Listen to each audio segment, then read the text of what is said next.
They haven't said. All right. Welcome to our New York Giants Preservation Society meeting for tonight, which is May 19th, 2026, with Richard Cuicchi.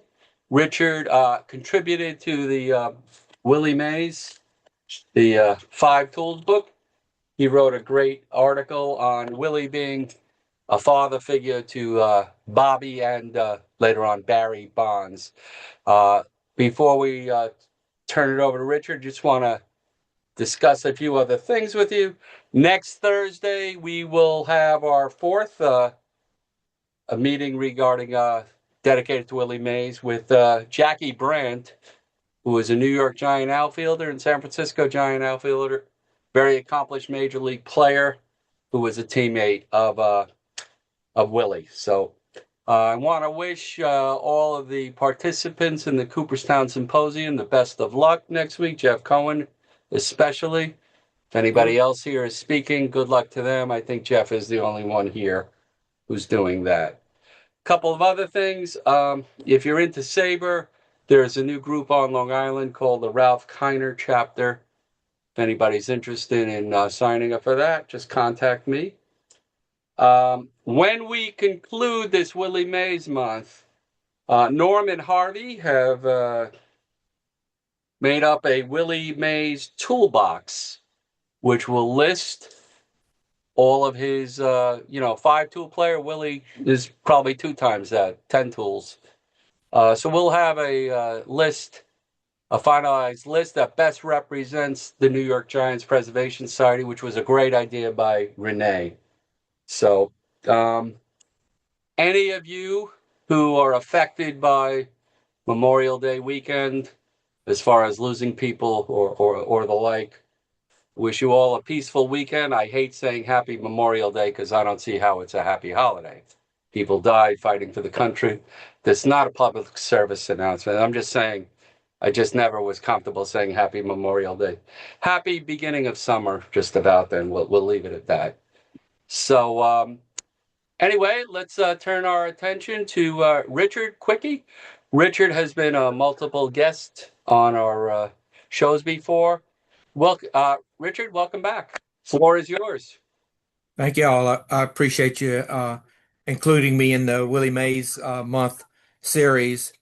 You know, you put me in between Joe Martinelli and Jackie Brandt, so I'm have a hard time fulfilling, I guess, those two guys because it's always great to talk to the ball players, right? It's always a treat. Some of you may remember I spoke to you previously about the Alou brothers and Melot still being relevant in New Orleans, and I introduced you to that great, all-time great giant Tookie Gilbert.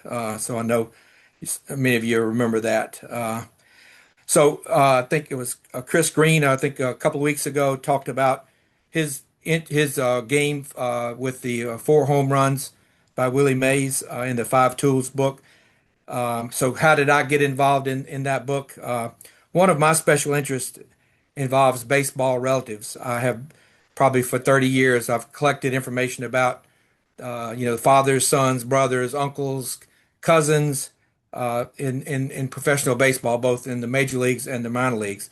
So when the idea for the Willie Mays book came along, I had been looking through my database and remembered that Willie Mays was the godfather of Bobby Bonds. So I suggested that to the editors that maybe something along the lines of Willie taking under his wing both Bobby and Barry Bonds, and they found it was something they liked to do. So uh, I've contributed to over 40 Saber books over the years, but this was my first Saber essay where I wasn't describing a game or a specific player, and so it wasn't looking at the stats and the game details, but more into the personal relationships between Willie and Bobby and Barry. And so this was it was new for me. I think it came out okay, but it caused me to take a different route with my research from the norm, where baseball reference and newspaper articles are a lot of your sources. In this case, I went to books about Barry Bonds and Willie Mays and found quite a bit of material there. So Anyway, so kind of digging in here. So the context or the background I think I'd want you to know about this is how Mays contributed his role and his relationship with the Bonds father and son. Willie's own father, nicknamed Cat, was instrumental in his learning the game, appreciating the game, uh, putting in the hard work, and that was a characteristic I think that Mays carried on in his own career, and then with Barry and Bobby. Mays grew up in the segregated South. He was exposed to the racial bias and tensions of the time, and that came into play, particularly with Bobby later, as he counseled him on how to deal with situations like that. Mays's persona, as you know, was both, he was charismatic, he was joyful, he loved the game, but he was also kind of guarded. He held some of his own privacy about his own self, and didn't really open up all the time about that. And that became a factor really with both Bobby and Barry a little bit later on. So his Willie's personal traits and experiences influenced both Bobby and Barry, as I found out. So getting into a little bit about Bobby's background, he grew up in Riverside, California. It was a racially diverse community. He was a childhood friend of Dusty Baker. Bobby's father had a drinking problem, and that would manifest itself a little bit later with Bobby himself. He developed a closer relationship with his mother. I think at the time, Bobby was, obviously away from the, uh, excuse me, Bobby's father um, was kind of in and out of the picture at different times. Um, so as early, but as early as a sophomore year in high school, Bobby began drinking, and he was noted as bringing wine and beer to athletic competitions. But for all you know, you never would know that because he excelled in both baseball and in track. He was a track star. He won the state long jump championship. He was known as running a 9.8 100-yard dash. There's one story where he was playing in a baseball game and took in between innings, went and ran a 100-yard dash and a 9.5 in his baseball cleats. So obviously he was a gifted athlete. Uh, but this was before the draft, so he was not drafted out of high school. Um, as a senior, he was scouted by a gentleman named Ivo Pusic. I had to look him up. Really, just he was a giant scout, Cleveland Indians as well. I think his other noted signing was Joey Amalfitano.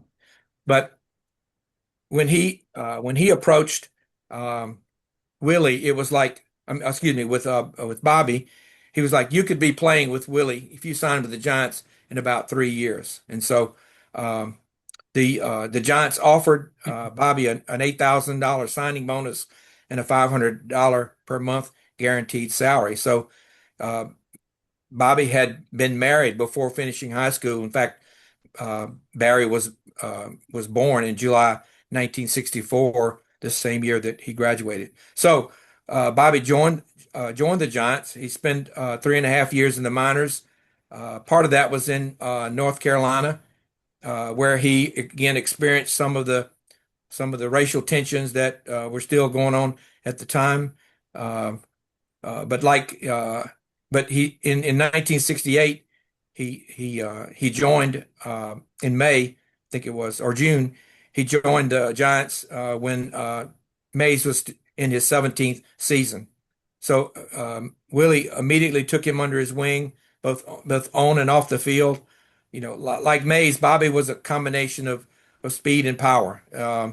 He was almost immediately was being touted as Mays's replacement.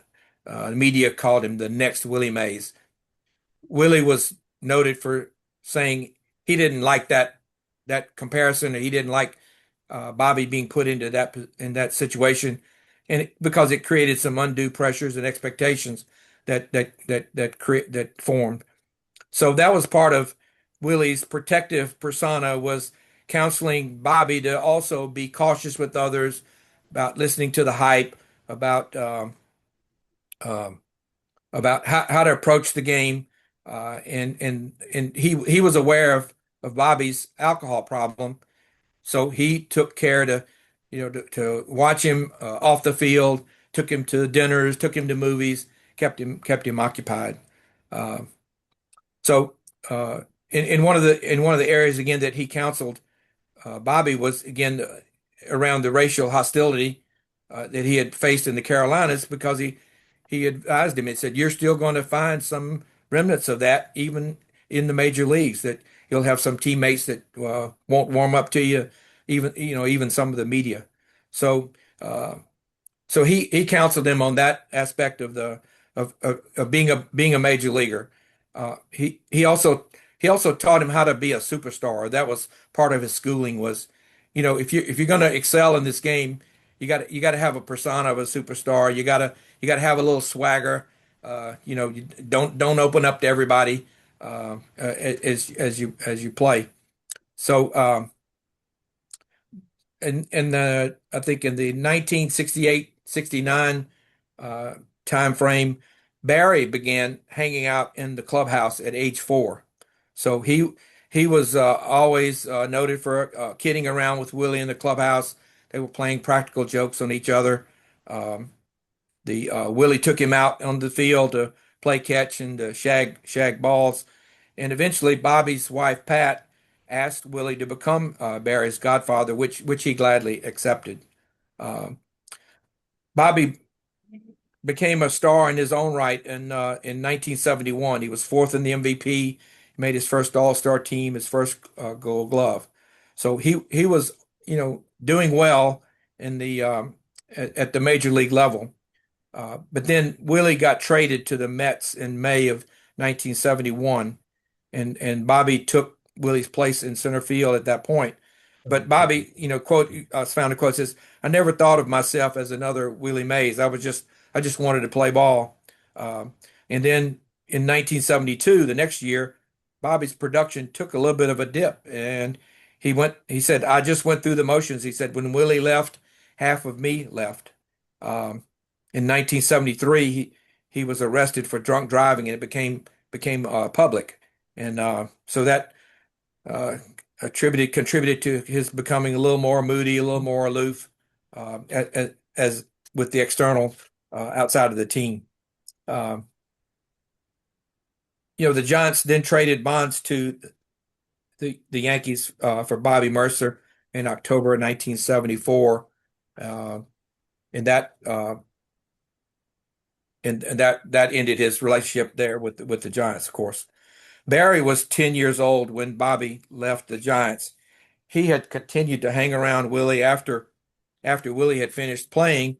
Uh, Barry had grown up in predominantly white San Carlos, which I understand is not too far from Candlestick Park. He was the only black player on his high school team in San Mateo. But with the separations of Bobby playing ball, not around as much, uh, there was sort of a love-hate relationship he developed with his father. Um,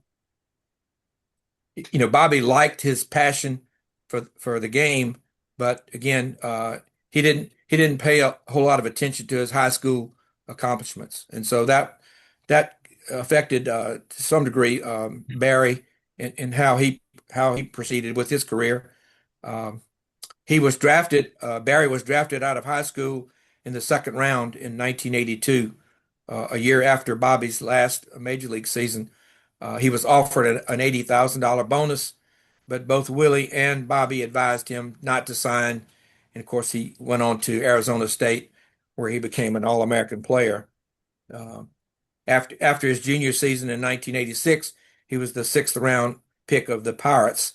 And of course, he went on to uh, win two Most Valuable Player awards and runner-up in a third season with the Pirates.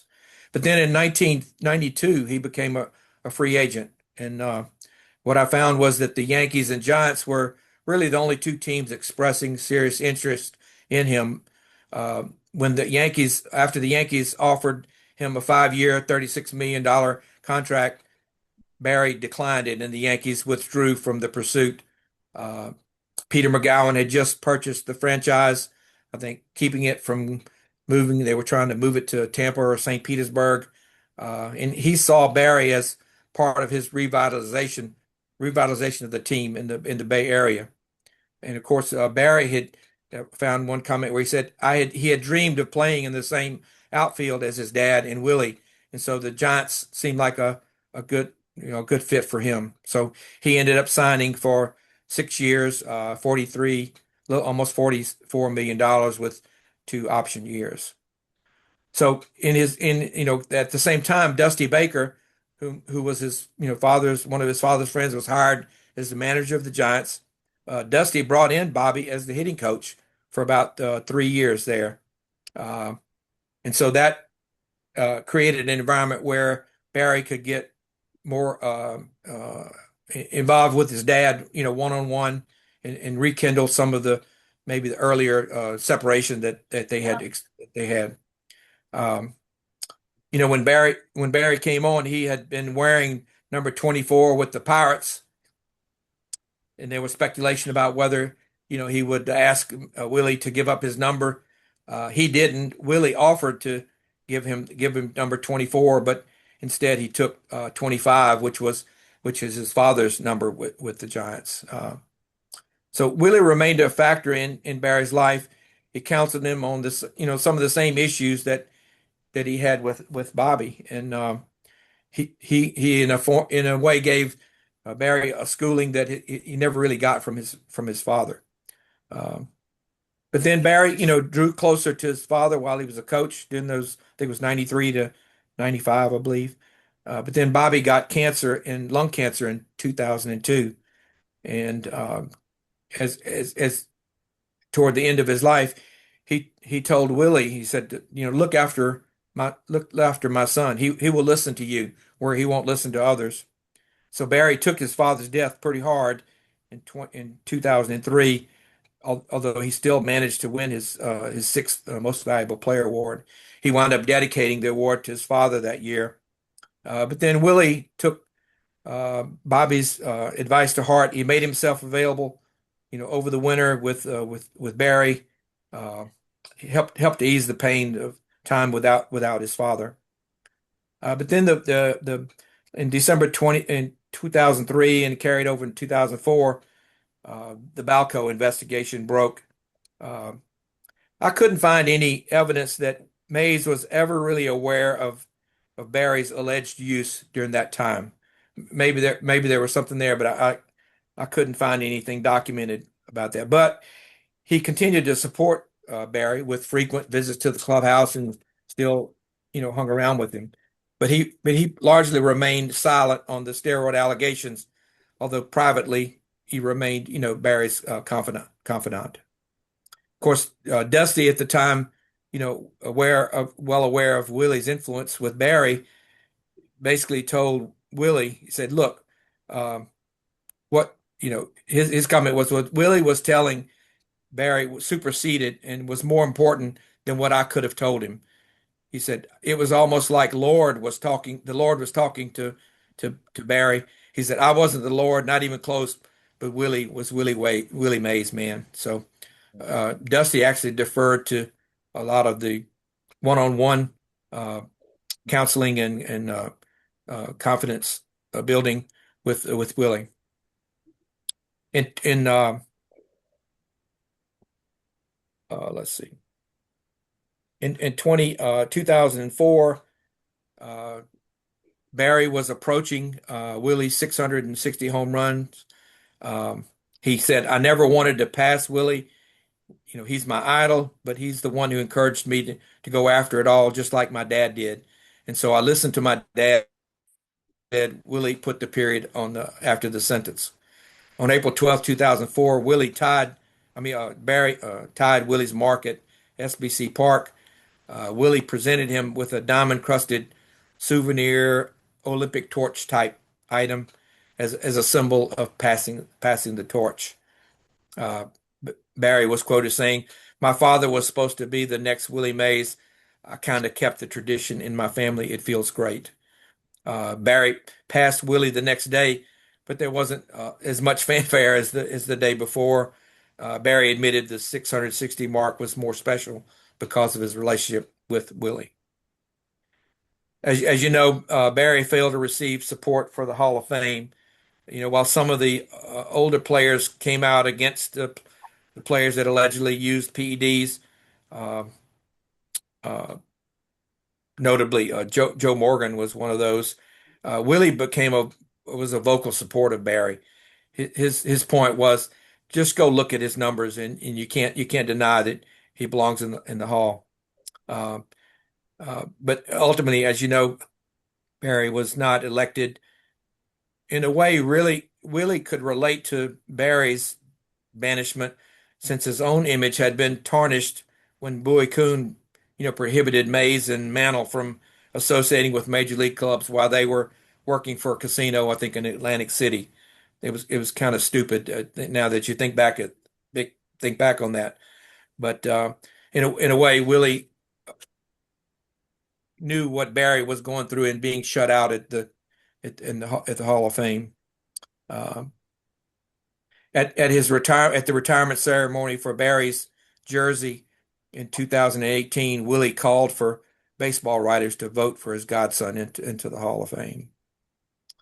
Um, that's kind of the gist of the article and kind of the main themes. Well, I wanted to add a couple of notes to that though. Willie, Bobby, and Barry share one set of milestones demonstrating their speed and power. They're only three of only 8 players as of 2022 to hit 300 homers and steal 300 bases. The others were A-Rod, Beltran, Dawson, Reggie Sanders, and Steve Finley. And then Bobby and Barry are the only players to hit more than 300 home runs and steal more than 400 bases. Uh, I could not find any documented evidence of a personal relationship between Willie and Bobby Bonds Jr. I think he was about I think 5 or 6 years younger than Barry. But I didn't see anything where the relationship carried over to Barry's brother. As you might know, I found this. Reggie Jackson is a cousin of Barry, apparently from the Jackson side of the family, but he's best described as a distant cousin. When you look at the details of kind of what people associated, it really doesn't make sense. So even though Baseball Reference shows this as a cousin relationship, to me it looked kind of doubtful. But uh, I looked to see if Mays counseled or befriended other players. Of course, not to the degree that he did with his own godson, but I found evidence of Griffey, Strawberry, Eric Davis, Joe Morgan, and Will Clark. Of course, the last 4 of those were all Giants players, and so Willie would have had a fair amount of contact with them at a point in time. Um, I found that interesting. And again, I don't know how the Griffey, because I mean Griffey had his own father to look to as a ball player. So you might wonder who might be some of the other Godfather Godson combos in the majors. Probably the most famous is Tommy Lasorda and Mike Piazza. Lasorda was personal friends with Piazza's father. And I think Piazza was at the junior college in Miami and was drafted in the 60th round. So it wasn't it wasn't he wasn't apparently too promising at that point. But anyway, that's one. Lou Piniella and Dave Maganin. They actually I think are actually blood relatives, but Lou is his godson. Roger Clemens is the godfather of Connor Capel, who was the son of Mike Capel, who Roger played with at the University of Texas. They were teammates back in the day.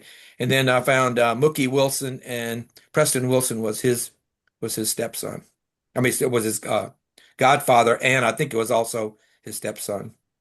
Uh, one more thing. As I rooted around in the New Orleans archives newspapers, I found three instances where Willie played in New Orleans. So this might be new information for you. So in 1948, when Willie was playing for the Birmingham Barons, I think he was 18 years old. One of the games was played in New Orleans in the old Pelican Stadium, game four, and Willie was in that game. In 1956, Mays had an all-star barnstorming team that played mostly in the South against the Negro American League All-Stars, and so Willie organized the team. You know, Frank Robinson, Elston Howard had a pretty good team that went with him. And then in 1984, there was an old timers game in the Louisiana Superdome.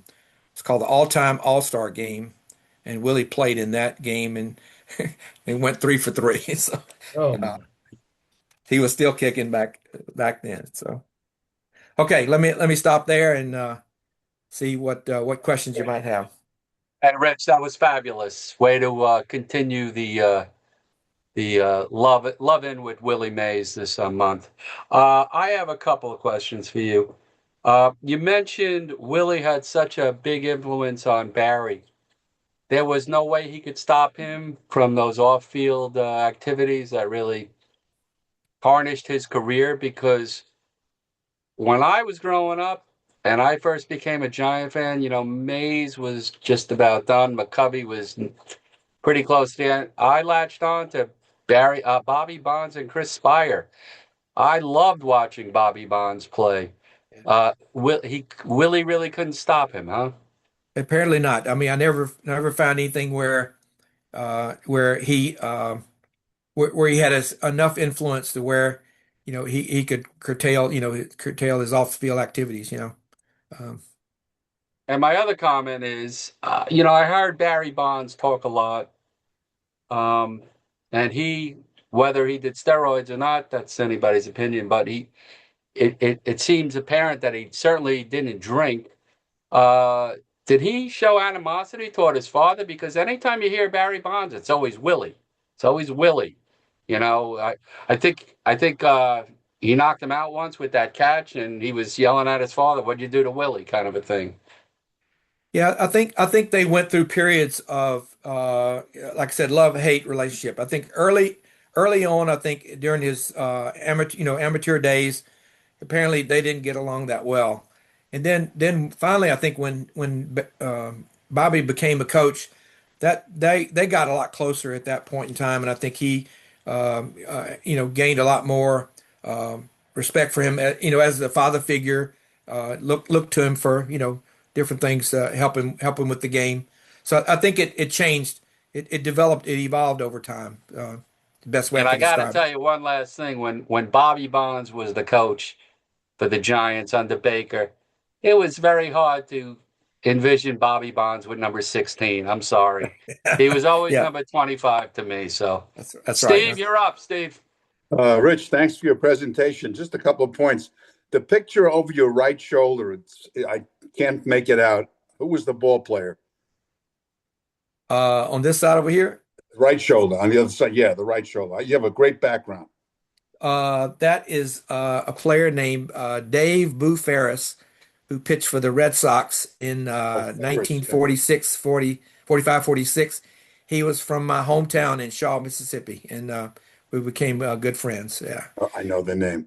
Yeah. Okay. My background is my daughter painted a mural on my wall. I had a birthday card with that image on it, and she said, "Hey, you need to have that on your wall." So that's how That's that got there. great saying. Did you ever have the opportunity to speak to any of those three? No, I did not. No, not at all. Did So, not. And yep. just one thing, and it's not a major thing, but Mays came to the Mets in '72.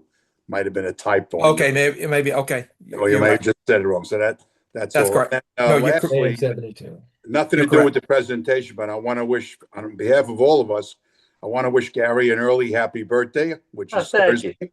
That's right. Welcome to Medicare, Gary. Now we know how old you are. And Thank you, Nice. Steve. again, thanks for your presentation. Gary, of course, thanks for all you do. Thank Thank you. you. Harvey Weinberg, you're up. Well, I just want to say I was going to say the same thing that Steve said at the end. Great minds Wh- think alike. wh- I don't have even a comeback for that, Steve. Okay. Uh, The Willie was traded to the Mets in '72, Yeah, you're right. but enjoyed your presentation very much. Thank you. Thank you. Thank you, Harvey. Joe, you're up, Joe. Thanks a lot for your info. That was really wonderful. I lived in Riverside, California, two, three different times in the '70s. Made it about 9 months each time, and then the constant climate wore me out. Uh, a friend of mine was a high-end high school player around the time of Bobby. Signed, blew out his arm, never got past double A, but ended up being the bullpen catcher of the Padres when they went to the World Series. The stories of Bobby in River City are just legendary in terms of both ends of the spectrum, the athletic part and the drinking part. I mean, the speed was hellacious. I mean, my friend who played some ball with him said, just that unbelievable speed power combination that, just screams off a baseball field. So I heard numerous stories about Bobby Bonds, none of which I remember, but thanks a bunch for your info. Sure. I think was it his father's sister was a track, I think Yeah, was a track athlete. She was I don't know if she made the Olympics, but she was in the Olympic trials, I think, as a she sprinter, I think. Yeah. she definitely competed at an Yeah. extra high level also. Yeah. And Richard, one statistic that always stuck with me was that Bobby Bonds struck out 189 times. That number was forever in my head. Yeah. And now it's a joke. You got guys striking out over 200, and Suarez struck out, I think, 215 times. Bobby Bonds was just, it's a shame. He was really one of the most exciting players. And he had a great arm. He was terrific. He really was. It's a shame. Bill You know, Quick, he, you're up.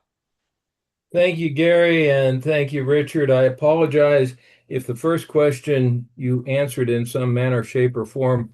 I was at a donor advised fund seminar I was required to attend for work. So if the first question is, well, it's a comment. You probably know this. What was Barry's first game at Candlestick Park? Was it in 1968? You mean Bobby was night? It was Bobby. in Bobby Bobby. was in June. I think it was in June 1968. I think Well, he. no, that's wrong.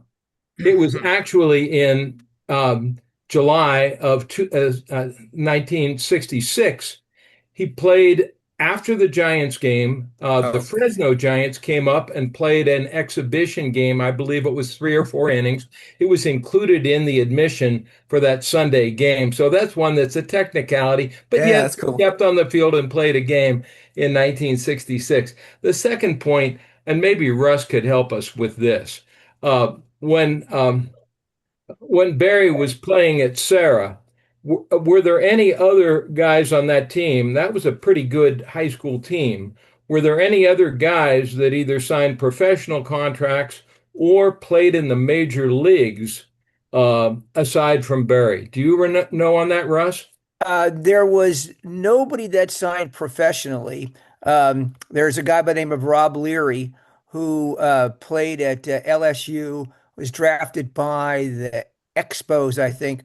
Uh, Never made it to the bigs, but now he has 4 World Series rings and a college World Series rings for his Mhm. with time with the Red Sox and the Marlins and the Diamondbacks and so forth. And right now, he is a catching instructor, I believe, with the Atlanta Braves organization. So Mhm. he was kind of a protege of Gary Hughes, the former scout. Gary kept an Right. eye on him, and Rob's he was the bench coach of the Marlins uh, right before Barry started coaching with the Marlins in there. I can't remember who the manager was, but he's had a great career in the big leagues, although he never played a game. Yeah. That was it. Thank you, Richard. Okay, thank you. Turn it over to the quiz master. Thanks. Mr. Mr. Thornberry, you are up. Kevin. Thank you, Richard. Great information. I wanted to piggyback off what Joe was talking about. My late father, my late father and my grandfather. My dad grew up in Southern California in Santa Ana, and the Bonds family is living legends at Riverside Poly High School. And Bobby's sister Rosie did compete in the '64 Olympics, and Bobby was the Southern California Player of the Year. And my dad told me a story one time where him and a buddy of his, I think Bobby was 5 years younger than my dad, but they went and saw Santa Ana High School play Riverside Poly in a baseball game, and Bobby Bonds, singled twice, and twice stole second, stole third, stole home in the same game. That's cool. So, yeah, absolute legends in Southern California. But great information. I appreciate it. Thank you. Anybody else have any questions for Richard? Steve, go ahead, Steve. I got a question for Bill Klink or Richard. Bill Klink, which former Giant played for that Crenshaw team that lost to Granada Hills? Darryl Strawberry. No. Where's Former Bill? Giant, you said, right? Yeah. Played on the team with Strawberry. Bill Klink, where are you? Maddox? Chris Brown. Chris Brown. Chris Brown. Chris Brown. Russ, you're up, Russ. Well, I was just going to say, about Barry's high school time, and I'm not trying not to reveal too many secrets out of school, but during his, especially his senior year, he did have some issues with his dad, and most of it revolved around Bobby's drinking. And Barry was real close with the basketball coach and our athletic director, and he was kind of his unofficial counselor, and especially when dealing with his dad. And then Richard mentioned Bobby Jr. They used to call him BB, and but there was another brother in between, Ricky Bonds, and Ricky was a year behind Barry. And when Barry was a senior in '82, Ricky was on the JV baseball team. He didn't play varsity until his senior year. So just a little bit of stuff right there. Interesting stuff. Thank you, Russ. Cool. Mars, you're up.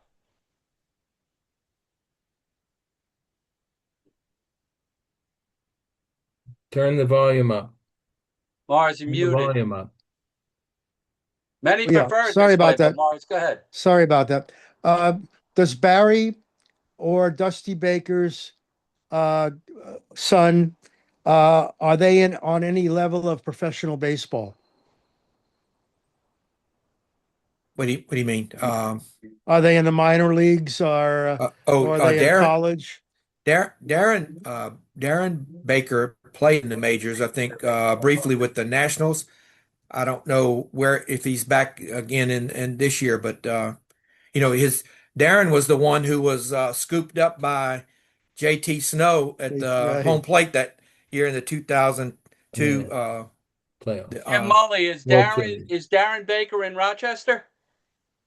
You're muted. Yeah, no, he's not there this year. I went to 2 Red Wing games. I didn't see him. So I was just going to Google it to see where he is. But he played at least 3 years in Rochester. It's a AAA team of the Chicago White Sox AAA Farm Club.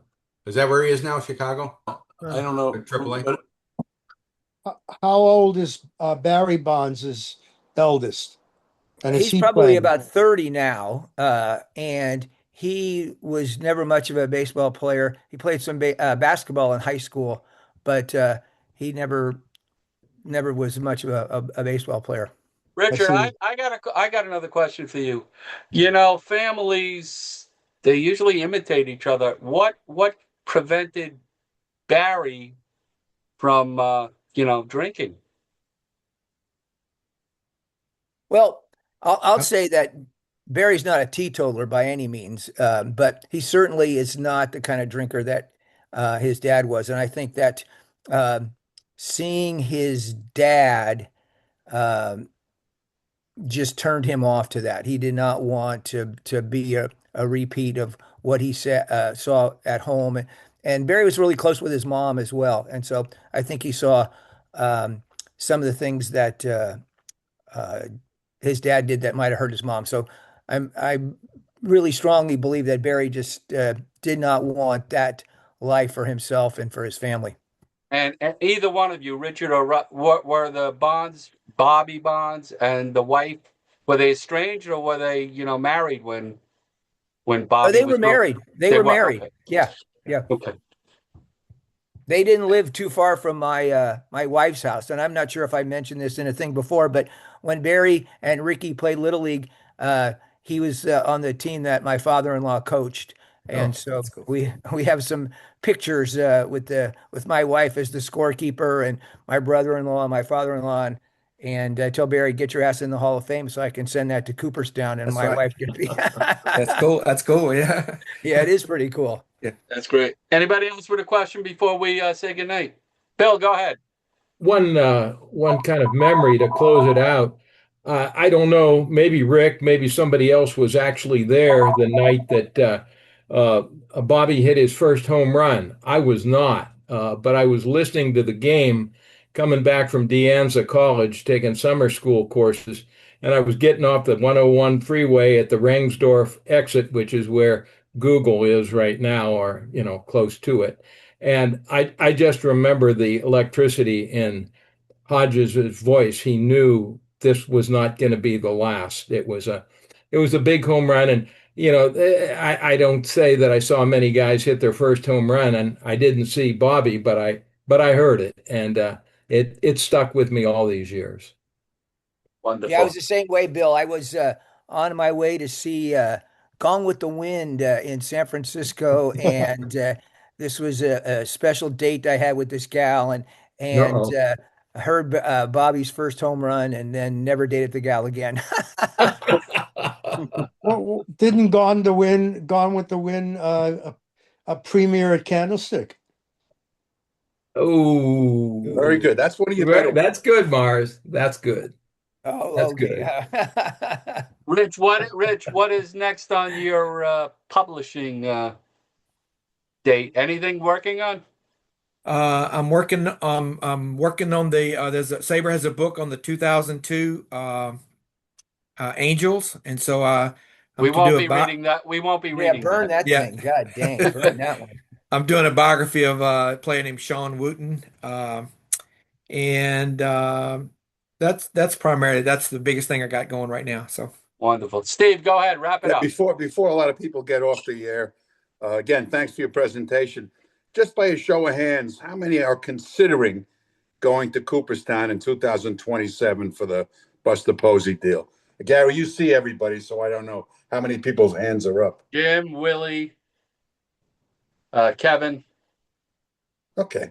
and I think John, maybe. John, too. Well, that's an I don't know, but No, it that's sounds okay. cool.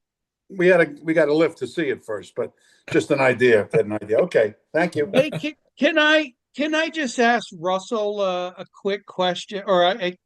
Is it true that that Barry played varsity freshman year at Sarah? Is that correct? No, he did not. He was on the freshman team, and at that time, as good as Barry was, and then later on with Greg Jeffries, none of those guys played varsity as freshmen. Barry played 3 years, sophomore, junior, and senior. Okay. The reason I ask is I have a college friend of mine who pitched for Bellarmine. Um, and he claims says his biggest claim to fame in life is that he struck out Barry Bonds when he was a senior at my friend Gordy West, senior at Bellarmine. Barry was allegedly a freshman at Sarah. So it sounds like the story is either not true at all, or Yeah, maybe I don't know. no, he played freshman baseball for my friend Tim Walsh, and he came up next year. So Okay, very good. Thank you so much. sure. Gary, I have a comment. Go ahead. Yeah, Richard, I had forgotten that Bobby Bonds had been traded by the Giants to the Yankees for Mercer. Okay, totally. And I'm a native New York. I don't follow the Yankees. I despise the Yankees. Mercer ended up back with the Yankees. So first of all, what do you know who he was traded for? Was he traded or did he go to the Yankees as a free agent? Mercer, Bobby Mercer. Bobby Mercer. He went back Yeah. to the Yankees Yeah. in '79. He went to the Cubs first before he went to the Yankees. Went to the Cubs and then the Yankees. Yeah. Okay. The reason I asked that, it's a little bit off topic, but I was working for the New York Post in '79. And in August of '79, they gave me free tickets to a game. My boss did. And that game happened to be the day of Thurman Munson's funeral. And that's the only time I've ever gone to a Yankee game where I actually rooted for the Yankees. And Mercer, as you might know, got the winning hit on a walk-off. And they beat, I think they were playing Baltimore. Orioles, yeah. Yeah, and so that's the one time I've ever rooted for the Yankees. And it was Mercer, who I never cared for as a Giant. I never cared for him as a Yankee. But that's one memory I have. And occasionally the Yes Network will show a replay of that game. And I was there right behind home plate. So even in the year 2026, occasionally I'll still see myself with all my head of hair and everything. I was only in my 20s. So I remember that. I'll always remember that game. The only time I rooted for the Yankees, Mercer got the hit. And the stadium went crazy because everybody was emotional about the Thurman Munson's passing and the airplane crash. So I just wanted to, go back to Bobby Mercer because I have no remembrance of how he ended up back at the Yankees. Yeah. Thanks, Howard. Willie, you're up. Yeah, I just like to say, I don't know if this would be helpful, but in college sports, freshmen were not allowed to play on varsity until 1973. So I don't think that Barry played on the varsity as a freshman because that was before 73. Good point. He's right. Yeah. Yeah, I was talking high school. No. Barry was in college. Barry was in college in the 80s. So he played, he was. Who? You talking about Barry not playing in high school? I mean, varsity at Arizona State? No, about Bobby, I think it was. Oh, okay. My sorry. Yeah, about Bobby. Yeah, Barry, they already freshmen could play. Right. Yeah. Very good point. All right, let's give it up for Richard. Richard, thanks so much. Fabulous. Again, we will reconvene next Thursday with Jackie Brandt.